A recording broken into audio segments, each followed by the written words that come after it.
बुजुर्गों का मशहूर कौल है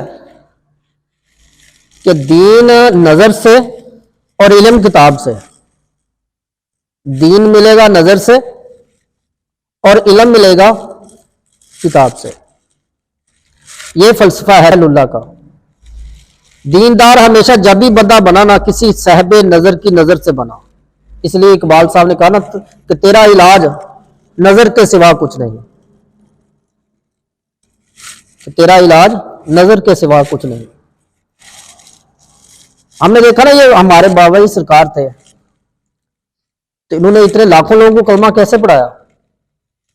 बयान किए, वाज किया, तकरीरें की, मुनाजरे किए, इनमें से कोई काम नहीं किया। तो नजर के साथ पढ़ाया। 1 महीने में 1 लाख बंदे को मुसलमान किया। अब गौर करें कि 1 महीने में 1 लाख बंदे का हिसाब लगाएं तो 1 घंटे में कितने बनते हैं, या 1 दिन में कितने लोग बनते हैं? ये कितनी बड़ी जो लंबी फरिश्त है। और 1 दिन में 18,000 आदमी को कलमा पढ़ाया। ये कितनी बड़ी सादत की बात है। बयान से पढ़ाया नहीं। तो वैसे आपने फरमाया कि मैंने इनको 2 ही हार पहनाए, मोहब्बत का और खिदमत का। मोहब्बत का और खिदमत का। आज जो मामला चल रहा है ना, ये चल रहा है इसके बरक्स।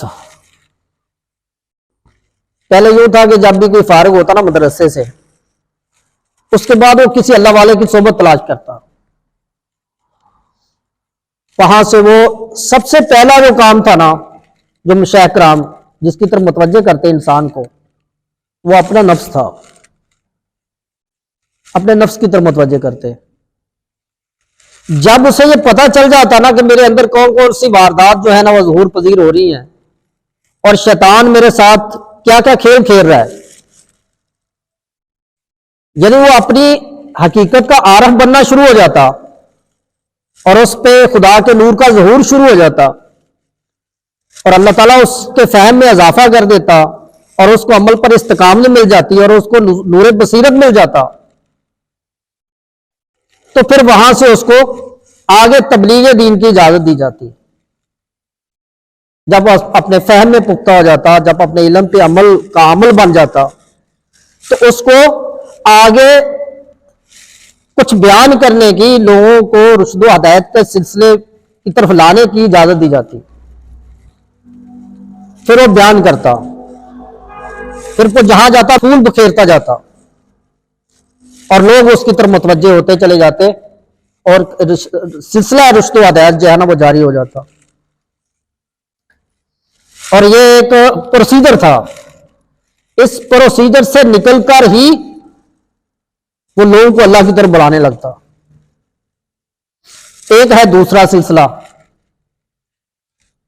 जिसमें अपनी नफी का कोई चीज नहीं मिलेगी आपको। एक से पूछें तो वो कहेगा मैं सबसे बड़ा हूं, दूसरे से पूछे तो वो कहता मैं बड़ा हूं, तीसरे से पूछे तो वो कहता मैं बड़ा हूं। तो जो हकीकी रास्ता है अल्लाह वालों का, उनसे जब पूछा जाता है कि तुम में से बड़ा कौन है, तो वो कहता है कोई और है। उसके पास जाते हैं तुम में से बड़ा कौन है, तो वो कहता है कि भाई मैं तो नहीं हूं, तो कोई और है। तो तीसरे के पास जाते हैं कोई तुम में से बड़ा कौन है, तो कहता है वो पहले वाला था जिसके पास आप गए थे। ये दोनों फलसफे हैं, ये दोनों मजाज हैं, ये दोनों माइंड सेट हैं। एक अपनी नफी पे तुले हुए हैं, एक अपने आप को उजागर करने पे तुले हुए हैं। एक सुबह शाम अपने आप से जंग करते हैं और अपने अंदर से खराबियां निकालते हैं, खत्म करते हैं। अपनी जात में डूबकर अपनी कमियां तलाश करते हैं कि मुझ में अखलाकी कमियां कौन सी हैं, मुझ में जो ना मामलाती कमियां कौन सी हैं, मेरे और अल्लाह के दरमियान कौन सी चीज है जो हिजाब बनी हुई है, मुझे क्या करना चाहिए जिससे मेरा अल्लाह खुश हो जाए, मुझे क्या करना चाहिए कि मैं नबी सल्लल्लाहु अलैहि वसल्लम का वफादार उम्मती बन जाऊं। दूसरी तरफ कुछ और है, वो कहता है मैं तो हूं ठीक, मैंने लोगों को अब सही करना है, फलां में ये कमी है, फलां में ये गलती है, फलां में ये गलती है, फलां में ये गलती है, फलां काफिर है, फलां बिदती है, फलां मुशरिक है। अब लोगों के पीछे भागा फिर रहा है सुबह से लेकर शाम तक। तो सूफिया ग्राम ने इसके दूसरी तरफ सफर किया, इसके मुखालिफ से मत, और साथ साथ जो ना वो नसीहत भी करते रहे कि लोगों को दसन चानना थे आप हनेरे वेच। किसी ने कहा कि सावन मां दे बदला वांगू फिर इन किताबां चाहिए हो, जिथे वेखन चंगा चोखा उते कलम पढ़न कलाम सवाई हो। वहां पे सवा सवारे से कम ये पढ़ते नहीं। तो ये दो लाइनें हैं, ये दो मिजाज हैं, दो तबीयतें हैं, दो फलसफे हैं आपस में इनका बहुत फर्क है। अब अल्लाह वालों ने जो रास्ता इख्तियार किया ना, इससे लोगों को भी नफा मिला, उनकी जात को भी नफा मिला। यहां पे एक मिसाल है कि हिंदुस्तान की तारीख में ख्वाजा निजामुद्दीन औलिया रहमतुल्लाह अलैह बहुत बड़े आलिम गुजरे। मुनाजर गुजरे, बहुत बड़े मुनाजर थे, मुनाजरे करते थे जिंदगी में। कहीं महफिल होती वहां पे जाते, मुनाजरा जीतते, आशीष होती, शाबा शाबा होती। यानी वो कभी किसी महफिल में जाते, कभी किसी महफिल में जाते, कभी किसी महफिल में जाते, मुनाजरा जीतते गए, इज्जत बढ़ती गई दुनिया में। लोग जो ना मुतकिद होते चले गए कि बहुत बड़ा अलामा है, बहुत बड़ा फकीर है, जो ना बहुत बड़ा फलसफी है, बहुत बड़ा आलम दीन है, लेकिन अंदर खाली। तो खाली अंदर का जो होता है, कोई ना कोई ख्वाहिश जो है ना वो सीने में हमेशा जन्म लेती है। किसी न किसी रूप में शैतान उसको घेरा डालेगा। जब अंदर बसीरत से खाली है, नूरे बसीरत से, तो शैतान जो है ना वो उसको घेरा तो डालेगा ना, वो तो जाल फेंकेगा। तो जिसका सीना जो है वो नूरे बसीरत से खाली है, जो अहले ईमान को नसीब होती है, तो वो ना किसी ना किसी वो मुसीबत में गिरफ्तार तो होगा। अब वहां पे दिल्ली में हजरत शेख फरीदुद्दीन मासूद गंज शकर रहमतुल्लाह के भाई थे, उनके पास चले गए। कहने लगे कि मैंने इतने मुनाजरे जीते, इतना इल्म हासिल किया, फलां से भी जीता, फलां से भी जीता, फलां से भी जीता। अब आप ऐसा करें, हजूर के बादशाह के दरबार में मेरी सिफारिश कर दें, अपनी मजलिस में मुझे शामिल कर ले, तो मैं बहुत बड़ा आलिम बन चुका हूं, ताकि जो ना वो मुझे अपने मुसाहिबीन में शामिल कर ले। तो आप मेहरबानी करें, आपको अल्लाह ने इज्जत दी है, तो आप मुझे बादशाह की ना खास मजलिस से खास में शामिल करवा दें, मैं बहुत बड़ा आदमी बन गया हूं। तो वो दरवेश आदमी था, उसने जब देखा है तो ये शहजादा, लेकिन ये रास्ता गलत इख्तियार कर गया। जो अहलुल्लाह का रास्ता है उसको इसने छोड़ा हुआ है। जिस सिमत इसने सफर करना है उधर को इसका रुख नहीं, और जिधर तकब्बर है, जिधर जो है ना वो खुद परस्ती है, अना है, दुनिया का लालच, हिरस, जाहो मनसब की हिरस, उधर को ये अपना रुख किए फिरता है। तो दरवेश की नजर ने उसके अंदर वो जौहर तलाश किया। तो कहने लगे कि आप बेशक आपकी बादशाह की मजलिस में शामिल हो जाना, आपको नौकरी भी वहां से मिल जाएगी, लेकिन एक मेरा मशवरा है कि आप ना एक दफा, मेरा भाई है मासूद पाकपतन शरीफ में, फरीदुद्दीन मासूद, उसके पास एक दफा आप जाएं, चक्कर लगा के आए, शायद को अल्लाह ताला इससे बेहतर आपके मुतल्लिक फैसला फरमा दे। तो ख्वाजा निजामुद्दीन औलिया रहमतुल्लाह अलैह ने इंतहाई गौर व फिक्र के बाद ना, कुछ खुदा का फजल था, कुछ अल्लाह वालों की निगाहें भी होती है, इनके मशरों में भी अल्लाह ने बरकत रखी होती है, तो वहां से सफर शुरू कर दिया। तो बा फरीदुद्दीन मासूद गंज शकर रहमतुल्लाह अलैह की महफिल में तशरीफ लाए। देखा बड़े बड़े मशाइख कराम आपकी मजलिस में बैठे हुए हैं, बहुत बड़ी खानगाह है, बहुत बड़े आपके चाहने वाले हैं। तो बाफरीदुद्दीन मसूद गंज शकर रहमतुल्लाह अलैह की नजर देना, उनके अंदर से वो जौहर जो था ना तो भांप लिया कि ये कोई बड़ा आदमी बनेगा, तो उनको हुक्म दिया कि आपने चारपाई पे सोना है और साथ ही आपको एक ख्वाब आई। आप देखते हैं कि आपने जाल लगाया हुआ तो बहुत सारे ना, बहुत सारी चिड़िया और दूसरे परिंदे भी उसमें आए, लेकिन एक उसमें आकर ना शहीन भी, बाज भी फंस गया। ये जो ना वो आपको ख्वाब आई उस वक्त, तो उसकी ताबीर हजरत ख्वाजा निजामुद्दीन औलिया रहमतुल्लाह अलैह थे। तो आपने उन्हें हुक्म दिया कि आप चारपाई पे तशरीफ रखें।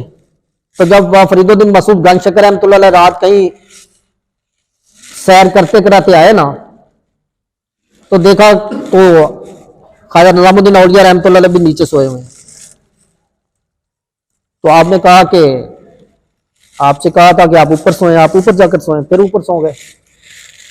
ऊपर सो गए तो फिर थोड़ी देर बाद बाबा साहब फिर तशरीफ लाए, तो फिर देखा कि फिर जो ना वो नीचे सोए हुए हैं। तो आपने कहा कि यहां आपने माननी है या मनानी है? अगर तो मानने आए हो तो फिर मेरी मानकर ऊपर सो। कहने लगे हजूर मुझे शर्म आ रही, इतने इतने मुशाइख कराम बड़े बड़े लोग नीचे सोए हुए हैं। लेकिन आपने कहा कि आपने अगर मेरी बात मानी तो फिर ऊपर सोए। तो आपने उन्हें खिदमत का और खामोश रहने का दर्श दिया। अब अंदर तो तूफान थे, इल्म की शक्ल में, अना के, चुदराहट के, तशहीर के, जाहो मनसब के, मर्तबे के, ये सारे तूफान थे। इल्म कहां संभाला जाता है इंसान से? इल्म वाला बंदा इसीलिए तो उछल उछल कर बचता है। ये सारे तूफान अंदर उठ रहे हैं, उसको खिदमत पे लगा दिया गया है। उसको अपनी अना को खत्म करने के लिए उस प्रोसीजर में डाल दिया गया है कि पहले ये अपनी अना खत्म करे, अपना तकब्बर खत्म करे, अपने नफ्स के मुखालिफ सिमत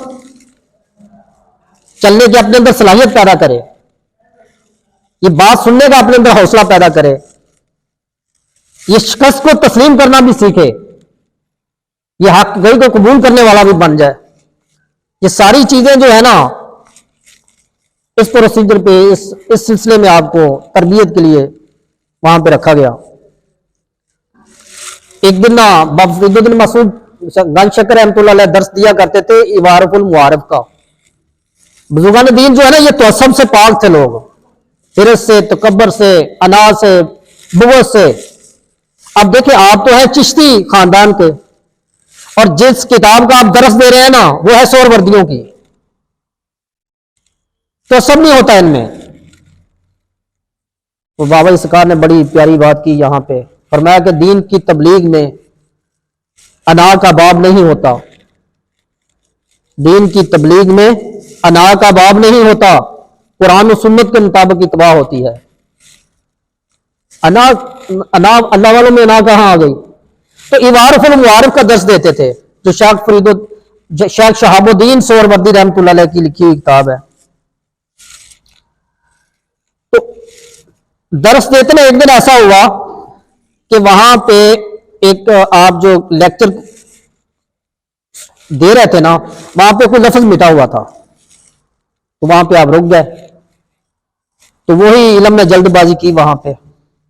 ख्वाजा निजामुद्दीन औलिया रहमतुल्लाह अलैह मजलिस में मौजूद थे, तो कहने लगे कि हजूर मेरे पास दिल्ली में किताब पड़ी हुई है, बिल्कुल साफ सुथरी लिखी हुई है, अगर आप कहें तो मैं मंगवा दूं। तो बाबा साहब ने फिर वही तरबियत वाली बात की उनकी। आरफ थे वो बहुत बड़े। कहने लगे कि आप मुझे एक बात बताएं कि तेरे शेख के पास इतनी ताकत है कि नहीं कि यहां पे अपने पास से ये लफ्ज लगा सके?